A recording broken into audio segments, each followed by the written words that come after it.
आज हमने जिस टॉपिक पर बात करनी है वो हमारी है मशक नंबर 1 शरह 1 है। सवाल नंबर 1 है, उसमें वो पूछ रहे हैं कि जी identify each following as a rational और अनरैशनल नंबर। आपने शनाख्त करनी है कि कौन सा नातिक एदाद है और कौन सा गैर नातिक एदाद है।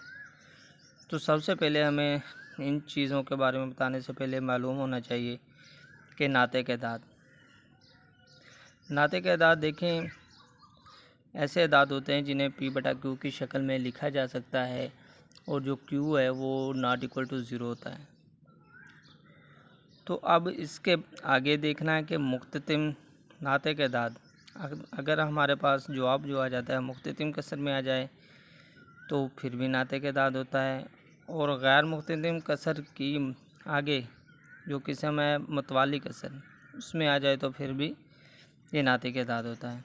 तो इसलिए पहले हम देखते हैं कि मुख्ततिम कसर कौन सी होती है। मुख्ततिम कसर ऐसी होती है जो इशारे के बाद कुछ पॉइंट के बाद हल हो जाए। जैसे हमने अभी लिखा है 11/5, तो इसको हमने हल किया तो 2.2 जवाब आ रहा है, यानी कि ये इशारे के बाद एक ही नंबर के बाद या एक से ज़्यादा नंबर के बाद जो कंप्लीट हल हो जाए तो वो मुख्ततम कसर कहलाती है। जो मुख्ततम कसर होगी वो आपकी नातिक एदाद कहलाती है। और इसके बाद गैर मुख्ततम कसर पर आ जाए तो गैर मुख्ततम कसर की जो मतवाली कसर है, मतवाली कसर कौन सी होती है? ऐसी कसर इशारिया होती है जो इशारे के बाद चलती जाती हैं, उनका एंड पॉइंट नहीं होता, लेकिन ये है कि वो इशारे के बाद उनकी जो रकमें हैं वो रिपीट दोबारा चलना शुरू हो जाती हैं, दोबारा आना शुरू हो जाती हैं।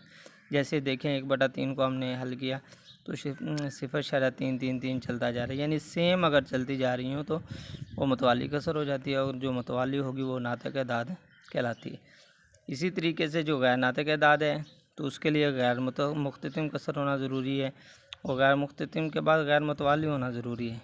यानी कि इशारिये के बाद कोई भी रकम दी गई उसको आपने हल किया, जैसे 22/7 को हमने हल किया तो 2.71828 चलता जा रहा है, ठीक है।